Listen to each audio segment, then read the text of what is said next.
दिव्य कथाएं सुनाए, परशुराम जी की कथा सुनाई, इक्ष्वाकु वंश की कथा सुनाई। अनेक राजा हुए, आती सन्याती याति शतरथ। उसी वंश में चल के आगे दशरथ महाराज हुए और दशरथ के यहाँ ही प्रभु पधारे। दशरथ महाराज चौथे पन्न में पहुंच गए हैं। बड़ी सुंदर पावन अयोध्या नगरी। अभी राम जी ब्रजमान भी हो गए हैं अवध में। दर्शन कराए ना सब? हाँ, कर लेना, जो नहीं किया करना जा करके। प्रभु ब्रजमान हो गए। महाराज चक्रवर्ती सम्राट हैं, 3 रानियां हैं, परंतु संतान एक भी नहीं है। आज महाराज दशरथ तस्वीर शीशे के दर्पण के सामने खड़े हुए, उनको एहसास हुआ कि चौथापन आ गया और इस वंश का लगता है कि अंत यहीं पे है कि कोई संतान नहीं है। तब गुरु वशिष्ठ की याद आई, गुरु को बुलाए। गुरु जी से कहते हैं, गुरुदेव क्या सूर्य वंश का सूरज यही अस्त हो जाएगा? वशिष्ठ जी ने जन्म पत्रिका कुंडली देखा। धार हो धीर होई है सुत चारी। हे राजन, धीरज रखो, 4 पुत्र है आपके भाग्य में।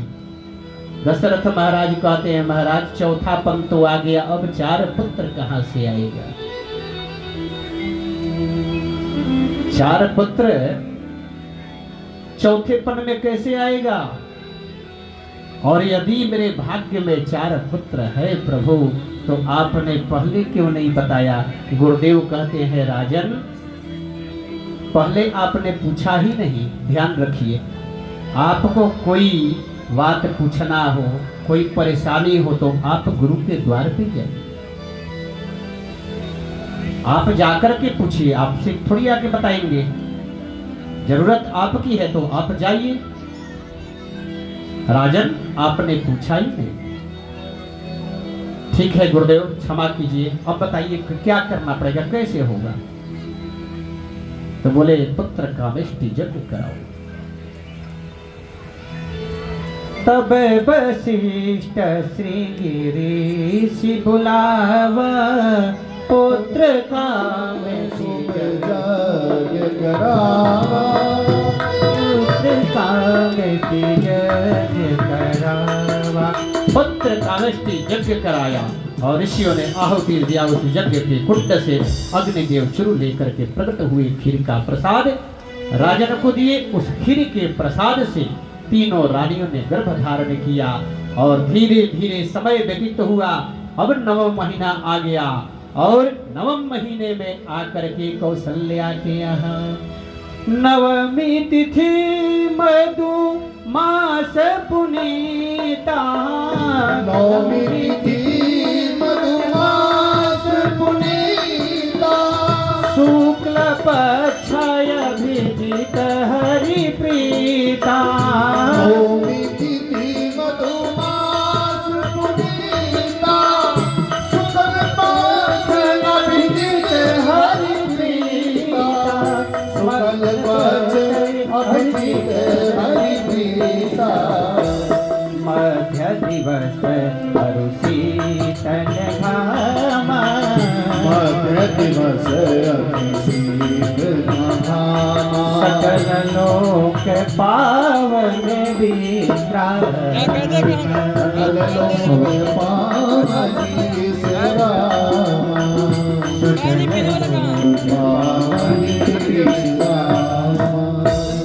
आज 9वीं तिथि आ गई। सुंदर महीना, चैत्र का महीना और शुक्ल पक्ष है। अभिजीत मुहूर्त आ गया। दिन के ठीक 12 बजे और प्रभु रामचंद्र जी जन्म लिए। अभी कृष्ण जी तो बाद में आएंगे, राम जी पहले आते हैं त्रेता में और राम जी का आज जन्म हुआ। बोलिए राजा रामचंद्र भगवान की जय। कौशल्या के यहाँ राम जी प्रकट हुए।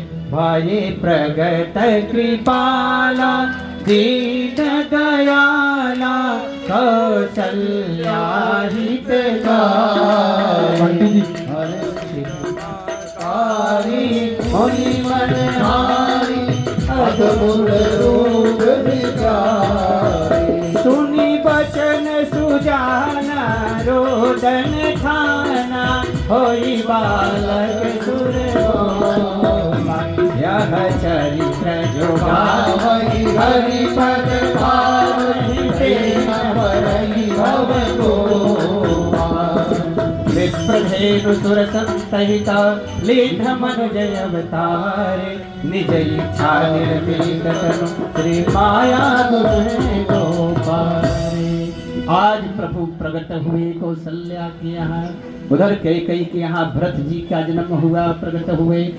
सुमित्रा के ही दो लाल प्रकट हुए, लक्ष्मण और शत्रुघ्न। नामकरण संस्कार कराया राजा ने, बड़ी उत्सव मनी। देखो राम जी की कथा बड़ी बृहद है, बहुत बृहद। जय श्री राम। एक वर्ष चलेगा तो भी समाप्त नहीं होगा। समय अभाव के कारण भागवत में सुखदेव जी ने परीक्षित को संक्षिप्त में कथा सुनाया था। क्यों? क्योंकि परीक्षित के पास 7 दिन ही थे जीवन के, इसलिए संक्षिप्त में सुनाया था राम जी का चरित्र। और राम जी का नामकरण संस्कार हुआ। वशिष्ठ जी ने नामकरण संस्कार किया। विश्व भरण पोषण कर जोई जाके नाम भरत यस होई। जो सबके हृदय में रमण करता है वो राम है। विश्व का भरण पोषण करने वाला भरत है। शत्रु में खलबली मच जाए जिसके नाम सुन करके वो शत्रुघ्न है। और लक्ष्मण तो शेष है। स्वयं नामकरण हुआ। गुरु के यहाँ पढ़ने गए, गुरु गृह गए पढ़न रघुराई। अल्पकाल विद्या सब पाई, विद्या विनय निपुण गुणशीला देखम रूप चराचर लीला। बड़ी सुंदर दिव्य रूप है, जगत देख करके मोहित होता है प्रभु के दीपक। और कम समय में सारी विद्या अध्ययन कर लिया प्रभु ने। इसके बाद विश्वामित्र जी आए, यज्ञ में ले गए, ताड़का के साथ युद्ध हुआ, ताड़का का नाश किया। प्रभु ने ऋषि मुनियों को यज्ञ करने के लिए स्वतंत्र कर दिया। और वहां से जनक महाराज के यहाँ पहुंचे। एक स्वयंवर हुआ है। तात जनक तन्या यह सोई, धनुष यज्ञ यही कारण होई। एक जनक की आत्मजा सीता है जो भूमि से उत्पन्न हुई भूमिजा है। वो एक महाराज जनक ने संकल्प रखा है जो धनुष तोड़ेगा उससे विवाह होगा। बड़े बड़े देश के राजा महाराजा आए, नहीं तोड़ पाए। प्रभु राम पहुंचे गुरु की आज्ञा पा करके। विश्वामित्र समय शुभ जानी, बोले अति सप्रेम हित बानी। उठहु तात भंजहु धनु चापा, मैं कही तात जनक परिताप। गुरु की आज्ञा पा करके प्रभु सहज उठे और जाकर के धनुष को हाथ भी बोलते हैं ना कि स्पर्श भी नहीं किया, ऐसे किया। तेहि क्षण राम मध्य धनु तोरा, हरे भुवन भूमि घोर कठोरा। तुरंत देखते ही लेत चढ़ावत खैंचत गाहे। किसी ने देखा नहीं कब उठाए कब खींचे और धनुष तेज खंड हो गया। धनुष तोड़ दिया। परशुराम जी आए, परशुराम के क्रोध को शांत किया प्रभु ने मंद मंद मुस्कान से।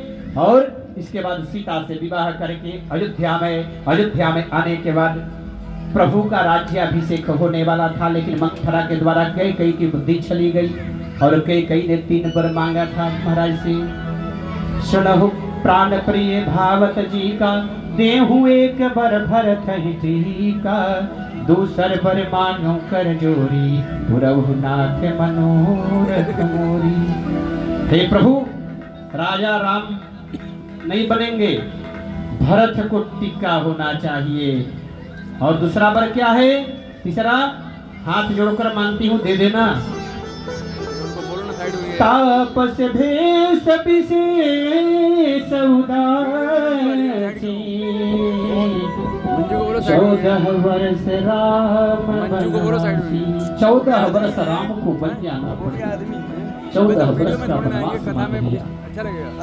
महाराज दशरथ बेसुध हो गए, नहीं पड़े। राम ने क्या बिगाड़ा तुम्हारा कि राम को बन चाहती हो? भरत को राजा बना दो, कोई दिक्कत नहीं, लेकिन राम को रख लो घर पे। राम तो सबके प्राण है और राम को छोड़ करके कौन जी पाएगा? कैकेयी ने बोला राम ही चाहिए, राम को बन जाना पड़ेगा। आइए हमारे मंदिर की मंच पे आए हैं। धन्यवाद। ताली बजा कर इन्हीं का स्वागत करें, बड़े प्रयत्न से ये कथा करवा रहे हैं सभी।